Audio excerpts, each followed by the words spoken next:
देवांश अपनी शिक्षा दीक्षा पूरी करने के बाद रोजी रोटी के लिए प्रयत्न करने लगा। लंबा चौड़ा सुगठित बदन और मजबूत कद काठी होने के कारण उसने सिपाही और दरोगा की नौकरी के लिए प्रयास शुरू कर दिया, किंतु कभी वह फिजिकल में छट जाता तो कभी लिखित परीक्षा में। इस तरह उसकी आकांक्षा पूरी नहीं हो सकी। उसका स्वप्न ही बनकर रह गया। उसकी आर्थिक पृष्ठभूमि कमजोर थी। उसके पिता शिवांशु एक स्थानीय प्राइवेट कंपनी में नौकरी करते थे।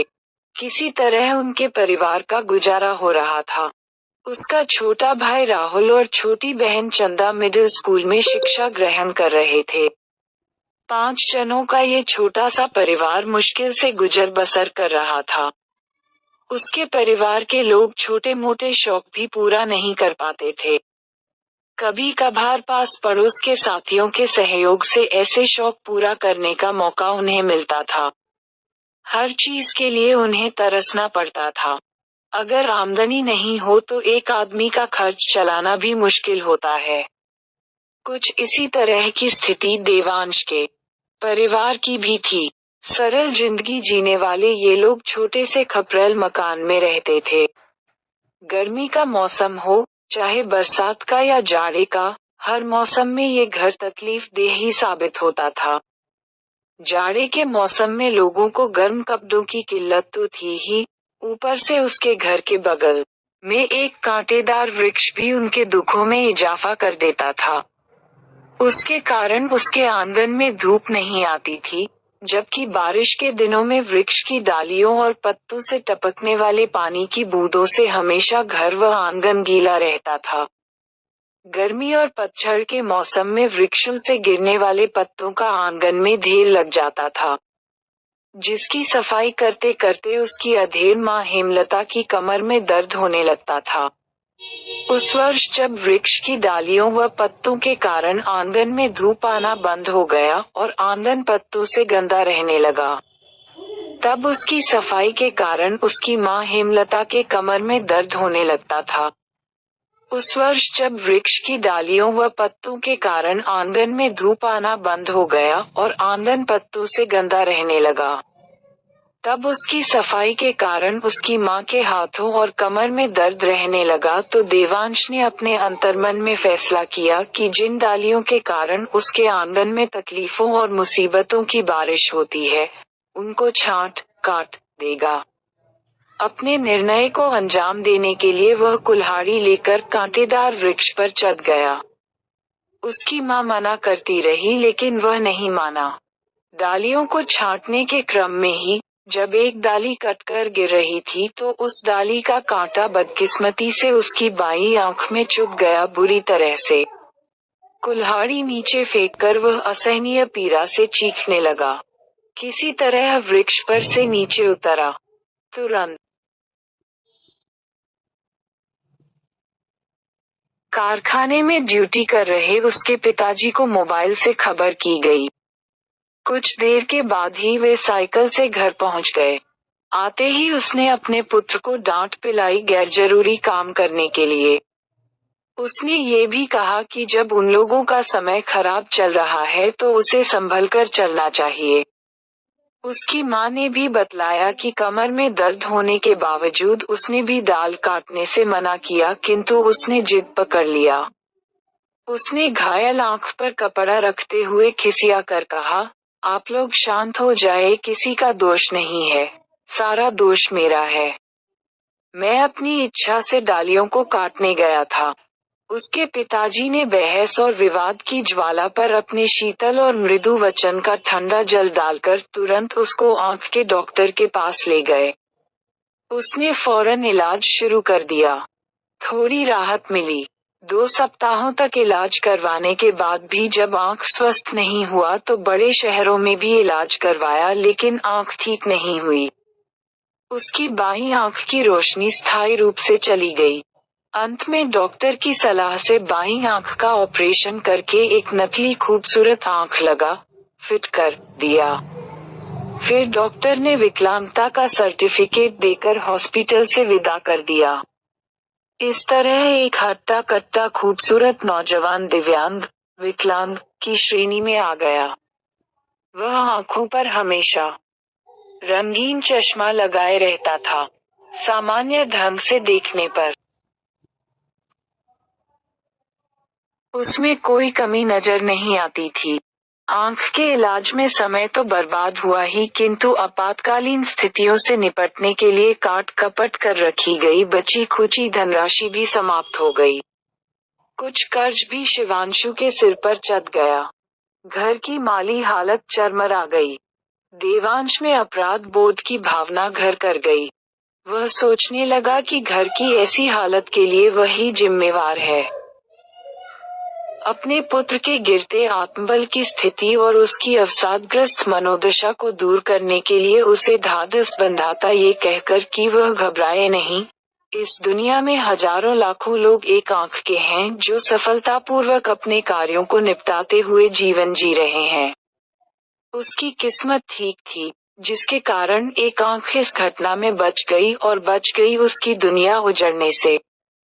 वह चिंता नहीं करे, जो होना था सो हो गया। समय समय पर उसे हेमलता भी समझाती व सांत्वना देती। लाख माता पिता के समझाने के बावजूद भी उमंग उत्साह ने भी उसका पिंड छोड़ दिया। उसे ऐसा महसूस होने कि उसे अब कौन नौकरी देगा। सरकारी जॉब तो दूर की बात है, प्राइवेट फर्म में भी शायद ही कोई उस पर दया दिखाए। घर में बैठा बैठा यही सब सोचता रहता। उसकी सरकारी नौकरी की उम्र भी तेजी से निकलती जा रही थी। वह विवश होकर अपनी किस्मत को कोस रहा था। उसके मित्रों की टोली भी उससे दूर हो गई। उसके संपर्क क्षेत्र के लगभग सभी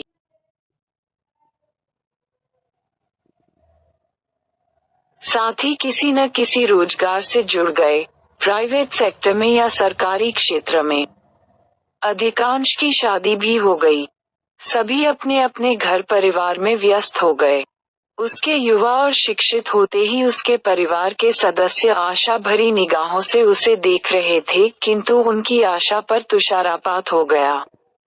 शिवांशु किसी तरह 2 वक्त की रोटी का जुगाड़ अपने परिवार को मुहैया करा रहा था। ऐसे ही माहौल में उस दिन शिवांशु एक अखबार लेकर घर पहुंचा। उसमें बैंक से वैकेंसी निकली थी, जिसमें अत्यंत अल्प प्रतिशत दिव्यांग लोगों के लिए भी रिक्ति में आरक्षण था। उसे घनघोर अंधेरे के बीच आशा की एक पतली सी किरण दिखलाई पड़ने लगी थी। पिता पुत्र को उत्साहित होकर उस रिक्ति के लिए आवेदन दिया। फिर लिखित परीक्षा में भी शामिल हुआ, जिसमें वह सफलतापूर्वक उत्तीर्ण हुआ। इस तरह लंबे अंतराल के बाद उस कुंबे को सुखद क्षण नसीब हुए। बगल के शहर में ही उसे बैंक में अकाउंटेंट के पद पर उसकी बहाली हो गई। उस घर के माहौल में रची बसी उदासी की जगह हर्षोल्लास ने अख्तियार कर लिया। बहुत दिनों के बाद उसके दिन फिर गए। उसके रहन सहन में बदलाव आ गया। गर्द और गरीबी शनैः शनैः अपने अपने बोरिया बिस्तर को बांधने के लिए मजबूर हो गए। उसका पारिवारिक माहौल उमंग उत्साह से सराबोर रहने लगे। बैंक में नौकरी लगने के पहले जवानी के दिनों में उसके दिल में उठने वाले प्यार,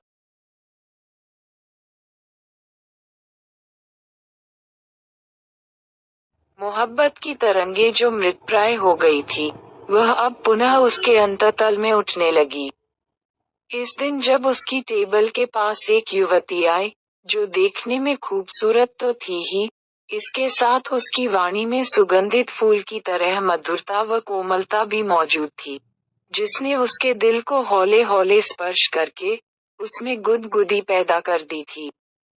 उसके चलने के स्टाइल और चेहरे की भाव भंगिमा आकर्षक थे। उसने पल भर के लिए अपने चश्मे की ओट से उसको देखा, फिर उसने कहा, इस फॉर्म पर आपका हस्ताक्षर चाहिए।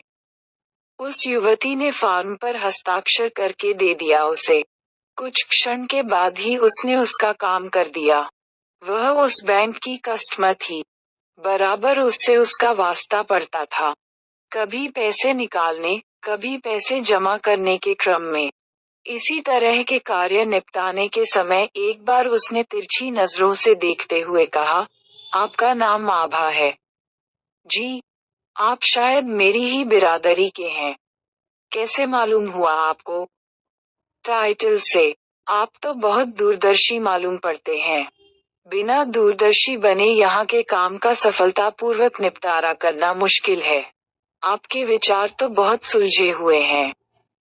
कर्तव्यनिष्ठ भी हैं, मुस्कुराते हुए आभा ने कहा। मुझे बेवकूफ मत बनाए।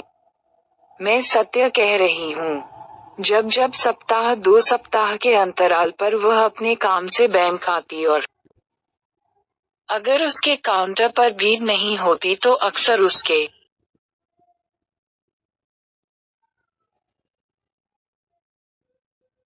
साथ उसी प्रकार विचारों का आदान प्रदान होता।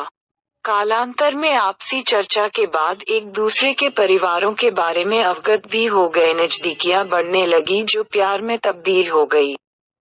बातचीत के क्रम में ही पता चला कि उसकी भी आर्थिक स्थिति काम चलाऊ है।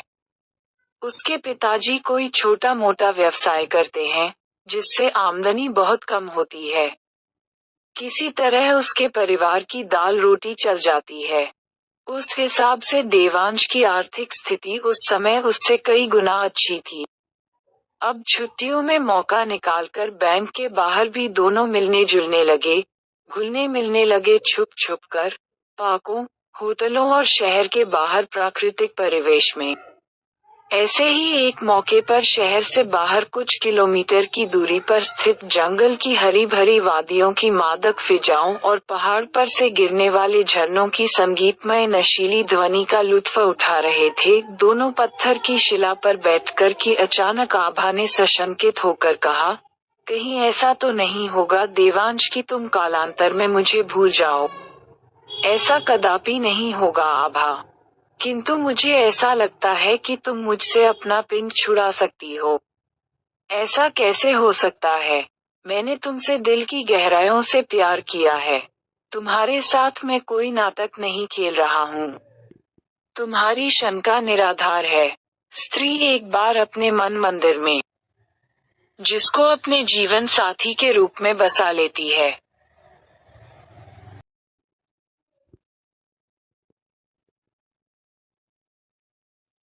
उसको छोड़ना लगभग असंभव सा होता है। हाँ आभा, तुम्हारा कथन सत्य है, लेकिन क्या? अगर कोई युवती मुझे अपने जीवन साथी के रूप में अपना लेती है तो मैं अपने को भाग्यशाली समझूंगा और उसका जिंदगी भर एहसानमंद रहूंगा। उसकी बातें सुनकर आश्चर्य से उसके चेहरे की ओर देखने लगी। कुछ क्षण के बाद उसने पुनः कहा, मैं तुमसे सच कह रहा हूँ। मुझे माफ करना। मैं तुमसे एक बात चालाकी से छिपाए हुए था। उस पर से जब पर्दा उठेगा तो शायद तुम उस सच्चाई का सामना नहीं कर सकोगी और मुझे छोड़कर जाने के सिवा तुम्हारे पास कोई रास्ता नहीं होगा। कहते हुए उसने अपनी आंखों पर से चश्मा उतार दिया था। वह विस्मय से उसकी बाईं नकली आंखें स्तब्ध होकर देखती रह गई थी। आंखें स्तब्ध होकर देखती रह गई थी कुछ पल तक।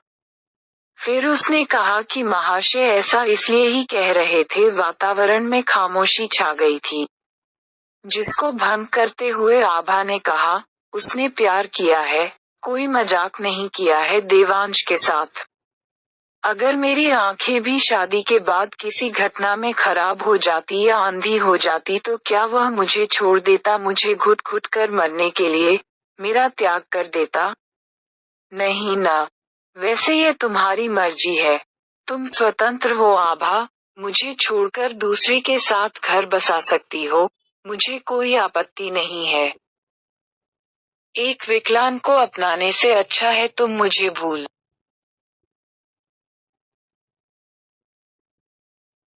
जाओ। मुझे छोड़ दो अपने हाल पर।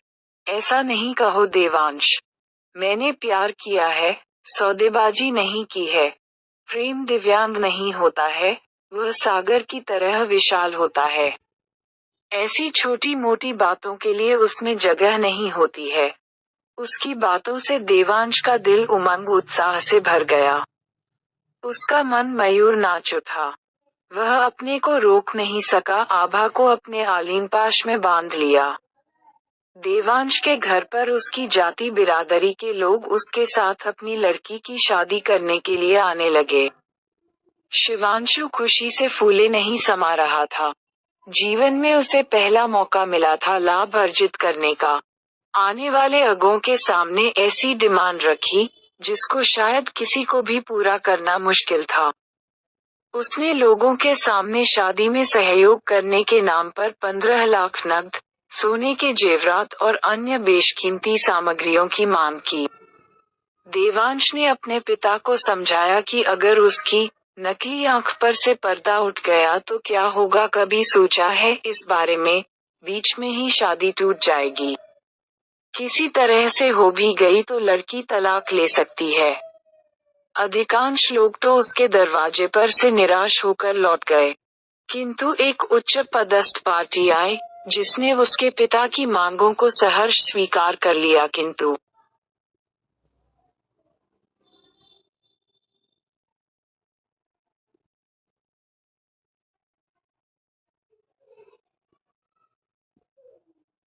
लड़की आभा की तरह खूबसूरत और व्यवहार कुशल नहीं थी।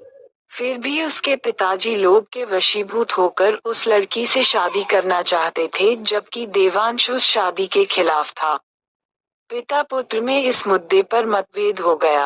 अंत में देवांश ने शिवांशु के सामने अपने प्यार को उजागर किया कि वह आभा से 2 वर्षों से प्यार कर रहा है। वह जब भी शादी करेगा तो उसी से करेगा। शिवांशु ने उसे लाख समझाया कि ऐसा मौका बार बार जिंदगी में नहीं मिलता है, कि घर आ रही लक्ष्मी को मत ठुकराओ, कि मत चूको, कि धन तो मिलेगा ही, कि घर सोने के जेवर और अन्य बेशकीमती सामान से भर जाएगा। इस पर देवांश ने जवाब दिया कि किसी के लेने देने से कोई धनवान नहीं बनता है। किस्मत में धन आना होगा तो अपने आप लक्ष्मी मेरे घर आ जाएगी। उसका पिता अपने पुत्र का जवाब सुनकर निरुत्तर हो गया। देवांश ने अपने पिताजी को समझाते हुए कहा कि अगर किसी तरह से दूसरी लड़की से शादी हो भी जाए तो वह लड़की उसको छोड़कर जा भी सकती है। उस वक्त समाज में उसकी कितनी बेइज्जती होगी सो अलग से। किंतु आभा मेरी नकली आंख के बारे में सब कुछ जानती है। अंत में एक सादे समारोह में देवांश और आभा शादी के बंधन में बंध गए।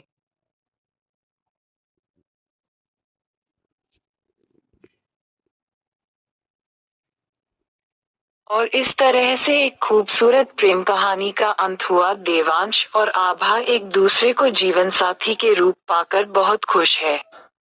कहानी आपको कैसी लगी कमेंट बॉक्स में जरूर बताएं।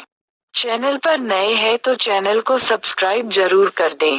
धन्यवाद। मिलती हूँ आपसे एक नई कहानी के साथ।